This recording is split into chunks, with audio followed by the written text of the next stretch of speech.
महाराष्ट्र में महायुति और महाविकास आघाड़ी दोनों ही गठबंधन में बड़े तौर पर बगावती सुर देखने को मिल रहे हैं। ऐसे में बागियों को शांत करने के लिए दोनों ही गठबंधन के नेताओं को काफी मशक्कत करनी पड़ सकती है। ऐसे में आज महाविकास आघाड़ी और महायुति की अलग अलग बैठक होने जा रही है। 4 नवंबर तक नामांकन वापस लेने का समय बचा हुआ है और ऐसे बागियों पर विचार विमर्श किया जाएगा। साथ ही कुछ सीटों पर फ्रेंडली मुकाबला होना है। जो महाविकास आघाड़ी और महायुति इस पर भी आज बैठक में मंथन करेंगे। तो आज दोनों ही दलों यानी कि महायुति और महाविकास आघाड़ी की बड़ी बैठक होनी है, जिसमें तमाम मुद्दों को लेकर चर्चा की जाएगी और सबसे पहले बात की जाएगी बागियों को लेकर। किस तरीके से कई सीटों पर फ्रेंडली फाइट भी इस बार देखने को मिलेगी और बागियों के साथ किस तरीके से डील करनी है, कैसे रणनीति उनके साथ बनानी है, इसे लेकर भी आज दोनों दल जो है वो मंथन करने जा रहे हैं।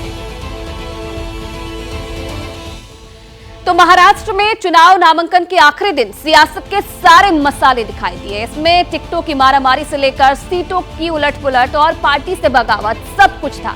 इस लड़ाई ने चुनाव से पहले ही महाराष्ट्र की पिक्चर को उलझा दिया है। बरसों पहले सिनेमा घरों के बाहर खूब होता था टिकट टिकट टिकट, 10 का 20, 10 का 20। महाराष्ट्र चुनाव नामांकन के आखिरी दिन बस यही नहीं हुआ, बाकी तो ढूंढ ढूंढ कर और बदल बदल कर टिकट बांटे गए। भीड़ में ऐसे करामाती भी थे जिनके लिए टिकट उनका जन्मसिद्ध अधिकार है।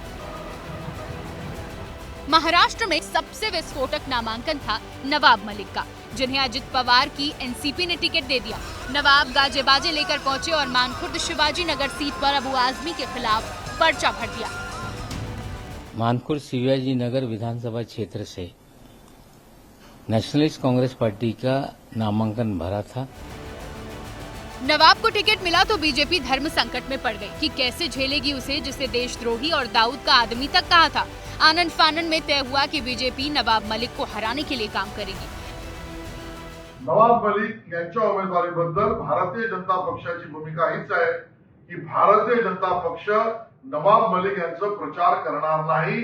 हम वोट जिहाद का समर्थन करने वाले अबू आजमी और आतंकवाद के समर्थक नवाब मलिक को हराएंगे और बुलेट पाटिल को विजयी करेंगे। नवाब मलिक जी, इनको आज शिवाजीनगर मानखुर्द से राष्ट्रवादी कांग्रेस पार्टी ने उम्मीदवार घोषित किया है। राष्ट्रवादी कांग्रेस के पार्टी के नेता को चुन के लाने की जिम्मेदारी हमारे पार्टी की है। सहयोगी दल उनके दिल में आए तो प्रचार जरूर कर सकते हैं। यानी अब मानखुर्द शिवाजीनगर सीट पर अबू आजमी के खिलाफ महायुति के 2 कैंडिडेट होंगे। एनसीपी अजित से नवाब मलिक और शिंदे की शिवसेना से सुरेश कृष्ण पाटिल। बगावत का एक बड़ा बम बीजेपी के अंदर भी फूटा। 2 बार के सांसद रहे गोपाल शेट्टी ने बोरीवली से निर्दलीय नामांकन भर दिया। उनके समर्थक भी पार्टी पर भड़के हुए दिखे। उम्मीदवार के नाम की घोषणा पार्टी ने करते हुए पार्टी के कार्यकर्ताओं का और बोरीवली के नगरजनों का मन को ठेस पहुंचाया, ऐसा सभी का कहना है और मेरा भी ये मानना है।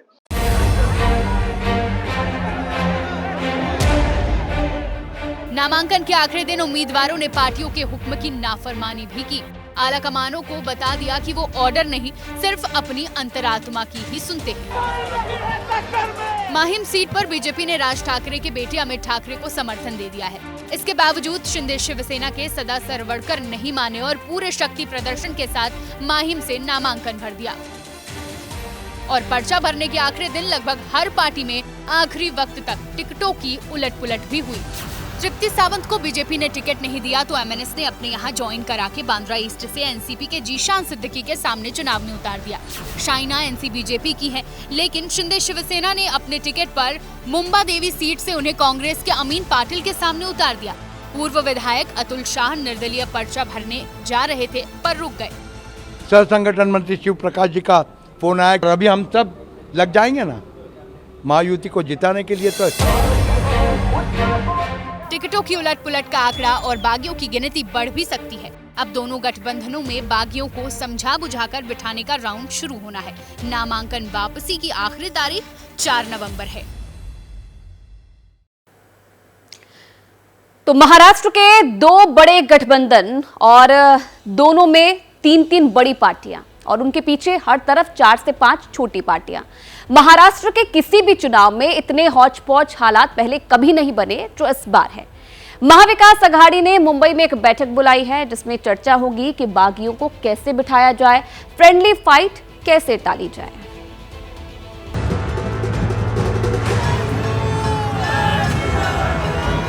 महाराष्ट्र में नामांकन का आखिरी दिन था और दोपहर तक उम्मीदवार ही फाइनल हो रहे थे। कई उम्मीदवारों ने पहले से पूरी तैयारी करके रखी थी तो कई ने भागते दौड़ते हुए पर्चे दाखिल किए। लेट लतीफी दोनों अलायंस में थी। बीजेपी और दोनों एनसीपी ने अपनी लिस्ट सुबह फाइनल की। 9 उम्मीदवार अटके हुए थे। कुल मिलाकर दोनों गठबंधनों की जो पिक्चर सामने आई उसमें महायुति की 288 सीटों में से 148 पर बीजेपी, 80 पर शिवसेना शिंदे और 53 सीटों पर एनसीपी अजित के उम्मीदवार हैं। 6 सीटों पर अन्य दल हैं और 1 सीट एमएनएस के लिए छोड़ी गई। वहीं महाविकास अघाड़ी की 288 सीटों में 102 पर कांग्रेस, 96 पर उद्धव शिवसेना और 86 सीटों पर शरद पवार के एनसीपी के उम्मीदवार हैं। 4 सीटों पर अन्य दलों के कैंडिडेट हैं। लेकिन आखिरी वक्त तक टिकट फाइनल न कर पाने पर अब दोनों अलायंस कई सीटों पर फ्रेंडली फाइट में भी पड़ गए हैं। दोनों ओर ये स्थिति है जहां किसी किसी सीट पर गठबंधन के 2-2 उम्मीदवार होंगे। महाविकास अघाड़ी में फ्रेंडली फाइट वाली सबसे ज्यादा सीटें हैं। पंढरपुर में कांग्रेस के भागीरथ भालके के सामने एनसीपी शरद के अनिल सामंत मैदान में हैं। मानखुर्द शिवाजी नगर में समाजवादी पार्टी के अबू आजमी के सामने शिवसेना उद्धव ने भी राजेंद्र वाघमारे को उतारा है। सोलापुर साउथ में कांग्रेस के दिलीप माने के सामने भी शिवसेना उद्धव ने अमर पाटिल को टिकट दिया। दिग्रस में कांग्रेस के माणिकराव ठाकरे के सामने भी शिवसेना उद्धव के उम्मीदवार पवन जायसवाल हैं। सांगोला में पीडब्ल्यूपी के बाबा साहब देशमुख के सामने भी शिवसेना उद्धव ने दीपक आबा सालुंकी को टिकट दिया। परांडा में शिवसेना उद्धव के रणजीत पाटिल के सामने एनसीपी शरद ने राहुल मोटे को उतार दिया। मिरज में शिवसेना उद्धव के तानाजी सातपुते के सामने कांग्रेस ने मोहन वानखेड़े को टिकट दे दिया। वहीं महायुति की फ्रेंडली फाइट देखें तो अणुशक्ति नगर में एनसीपी अजित ने सना मलिक को टिकट दिया, लेकिन सामने शिवसेना शिंदे के अविनाश राणे भी हैं।